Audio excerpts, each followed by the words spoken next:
তপস্যাও তিন প্রকারের হয় অর্জুন। তপস্যা কাকে বলে? তপস্যাও তিন প্রকার, সাত্ত্বিক, রাজসিক এবং তামসিক। তপস্যা কি? তপস্যার কি প্রয়োজন? তপস্যার খুবই প্রয়োজন জীবনে। আমরা যদি কোনো কিছু প্রাপ্ত হতে যাই, সেটা পারমার্থিক হোক কিংবা লৌকিক, তার জন্য তপস্যার বিশেষ প্রয়োজন।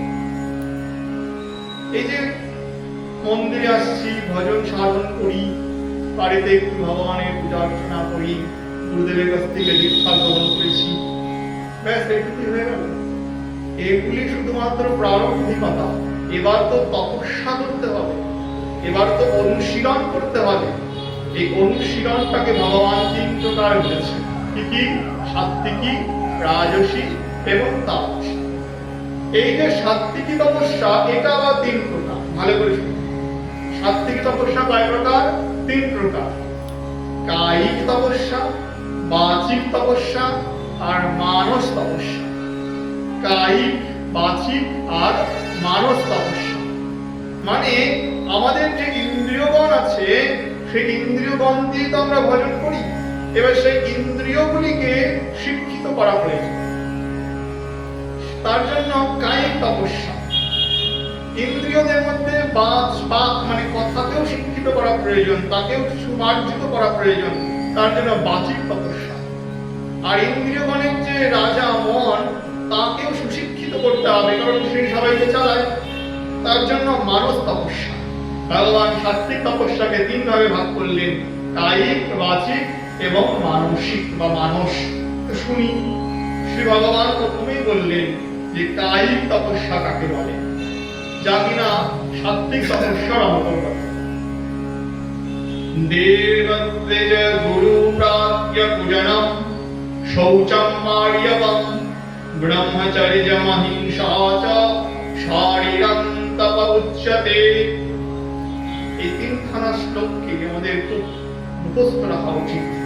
প্রথমেই বললেন আমাদের শারীরিক তপস্যা কেমন হয়, নিত্য প্রতিদিন এর অনুশীলন হওয়া উচিত যদি ভগবত ভক্ত হই।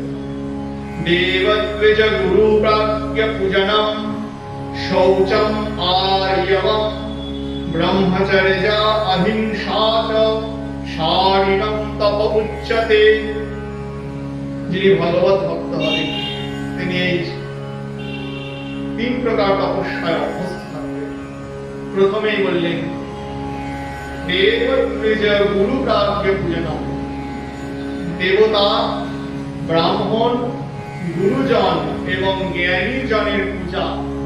যিনি সাত্ত্বিক তপস্যাকারী হবেন তিনি এই দেহ দিয়ে দেবতা, ব্রাহ্মণ, গুরুজন এবং প্রাজ্ঞজনের পূজা করবে। পূজা মানে তাদেরকে সম্মান করবে, তাদেরকে সেবা করবে। দেবতা, দেবতা বলতে ঐশ্বরিক শক্তি। সারা পৃথিবীতে যত শক্তি আছে সব কিছুর মধ্যে দৈবী শক্তি নিহিত। আমরা ভারতবাসী, আমরা প্রাচীন কাল থেকে অগ্নির পূজা করি, জলের পূজা করি, বৃক্ষরাজির পূজা করি না? আমাদের আবার দেবতাও আছে, অগ্নিদেব, বায়ুদেব আছে। তো দেব মানে কি? তাদের মধ্যে দৈবী শক্তি নিহিত আছে। তাহলে সকলের মধ্যে সেই পরমেশ্বরের শক্তি নিহিত আছে, সকলকে সম্মান করবে, একে বলেছে দেব পূজন। আর দ্বিজ শব্দের অর্থ কি? দ্বিজ মানে যার দুইবার জন্ম হয়, তাকে দ্বিজ বলে। প্রথম জন্ম মাতৃগর্ভ থেকে হয়, সেটা সবারই হয়। আর দ্বিতীয় জন্ম হয় দীক্ষার দ্বারা যে জন্ম বা মন্ত্রপ্রাপ্তির দ্বারা যে জন্ম, তাকে বলে দ্বিতীয় জন্ম। তবে ব্রাহ্মণগণ প্রথম জন্ম মাতৃগর্ভ থেকে পান, আর দ্বিতীয় জন্ম ব্রহ্ম গায়ত্রী মন্ত্রের দ্বারা পান, তাই তাদেরকে বলা হয় দ্বিজ। তবে দ্বিজগণকে সম্মান করবে। গুরু প্রাজ্ঞ পূজনম। গুরু বলতে এখানে পিতা, মাতা এবং দীক্ষা গুরু আদি গুরুজন, এদেরকে সম্মান করবে, পূজা করবে। আর প্রাজ্ঞজন, প্রাজ্ঞ মানে কি? জ্ঞানী জন, যারা ভগবত তত্ত্বের বোধ রাখে। ভগবত তত্ত্বের বোধ রাখা সেই ব্যক্তিগণকে পূজা করবে বা সম্মান করবে। এটা সাত্বিক তপস্যার মধ্যে কায়িক তপস্যা। এরপরে বলছেন দেবদ্বিজ গুরু প্রাজ্ঞ পূজনম শৌচম।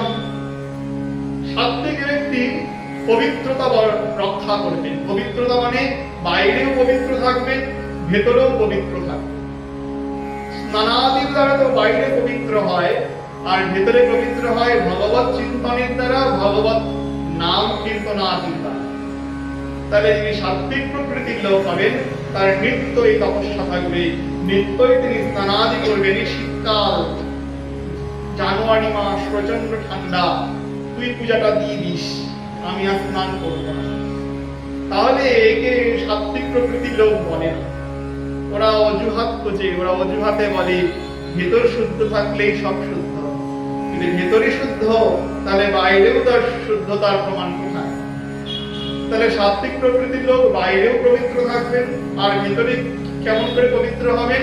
ভেতরে ভগবত চিন্তনের দ্বারা এবং ভগবত নাম কীর্তনের দ্বারা পবিত্র। নিত্যই নাম কীর্তন এবং ভগবত চিন্তন। শৌচম। আর্যবম।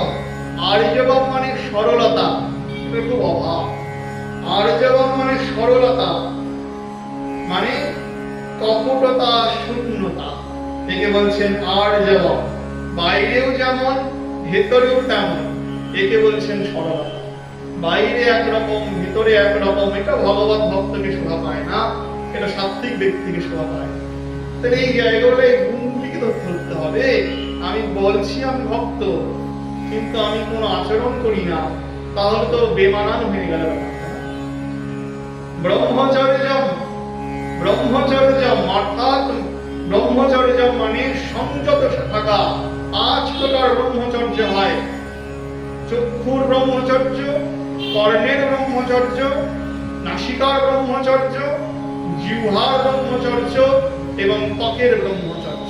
অর্থাৎ এদের দ্বারা, এই ইন্দ্রিয়গণের দ্বারা কোনো খারাপ বিষয়ের মধ্যে, কুবিষয়ের মধ্যে এদেরকে সংযুক্ত করা যাবে না, এদেরকে সংযত রাখা উচিত। একে বলছে ব্রহ্মচর্য।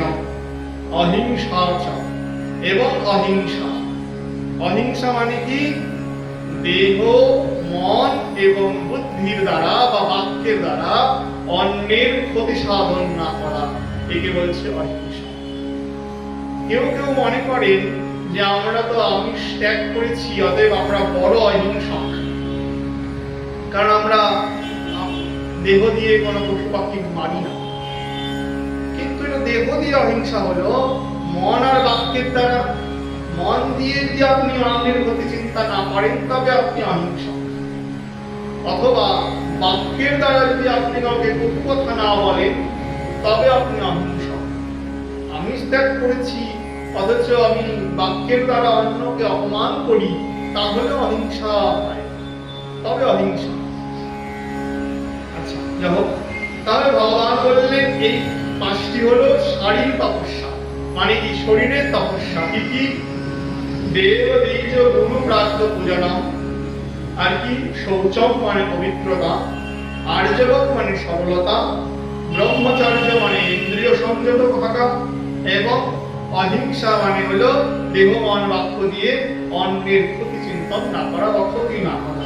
এই যে 5টা কার্য, এই 5টা যে অনুশীলন নিত্য সাত্বিক ব্যক্তি করবেন।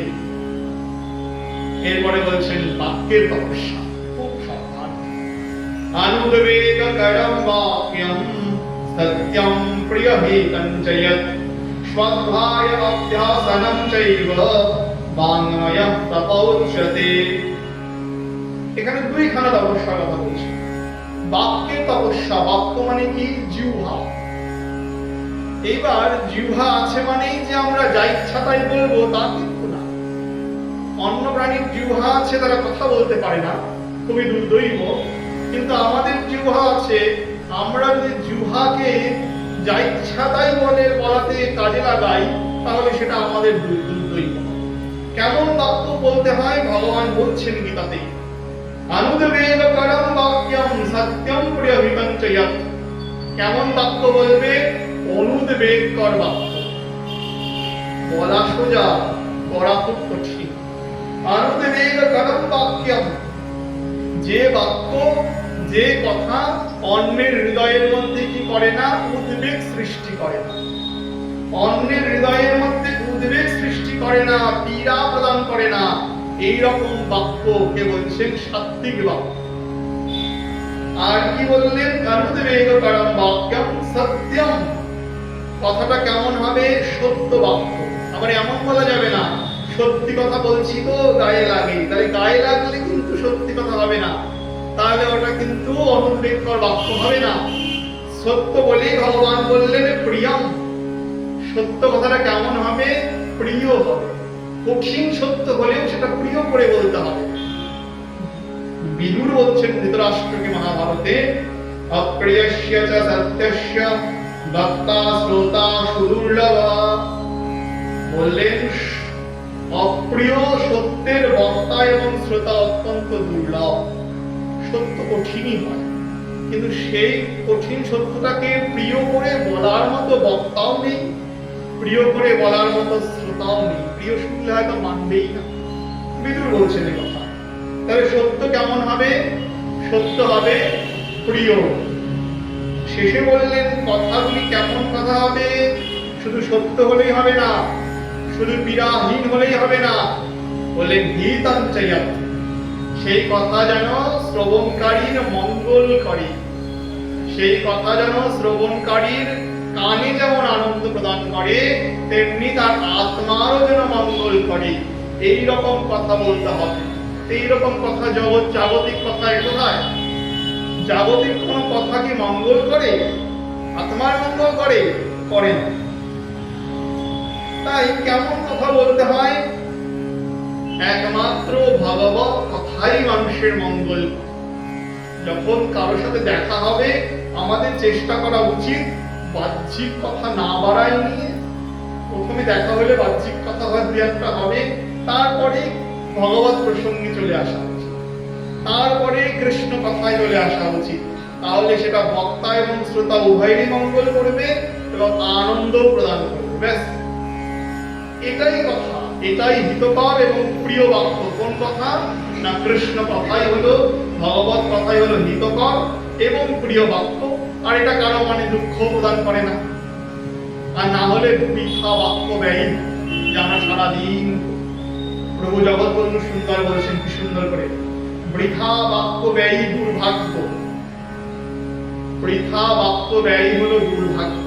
আমরা সারাদিন এই দেশের খবর, ওই দেশের খবর, এর বাড়ির খবর, তার বাড়ির খবর, এটাকেই খুব রসাল করে মনে করি, এটাই জীবনের সার। কিন্তু প্রভু বলছেন এটা দুর্ভাগ্য। তাহলে কোন কথা কথা? ভগবত কথাই কথা। ব্যাস, আমরা ভাগবত দেখি না, যাজ্ঞিক ব্রাহ্মণদের স্ত্রীরা তারা কেমন সমস্ত গৃহ কার্য সম্পন্ন করে, নানাদি কার্য শেষ করে, সাত্বিক অলঙ্কারে ভূষিতা হয়ে তারা কি করে? তারা ভগবান নন্দনন্দন শ্রীকৃষ্ণের কথা। কোনদিন ওরা কৃষ্ণকে দেখেন না, তারা লোক মুখে কৃষ্ণের গুণগান শুনেছে।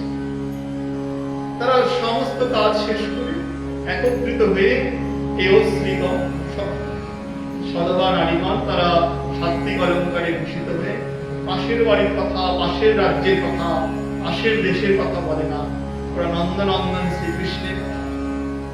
এই কথাই হলো কথা, আর এই কথাই হলো হিতকর এবং প্রিয়, আর কারো মানে দুঃখ প্রদান করে। তাই ভগবান এখানে কি নির্দেশ করছেন? ভগবত কথা বলার নির্দেশ করছেন। এটা হলো বাক্যের তপস্যা, জিহ্বার সার্থকতা। বলেনি, আরেকটা বলছেন যে স্বাধ্যায়ম, এটা আমাদের খুব প্রয়োজন, নিত্য প্রয়োজন। স্বাধ্যায়ম, স্বাধ্যায় মানে কি? স্বাধ্যায় হলো দুই প্রকারের হয়। একটা নাম জপ, এটাও স্বাধ্যায়, আর একটা গ্রন্থের নিত্য পাঠ, এটাও স্বাধ্যায়।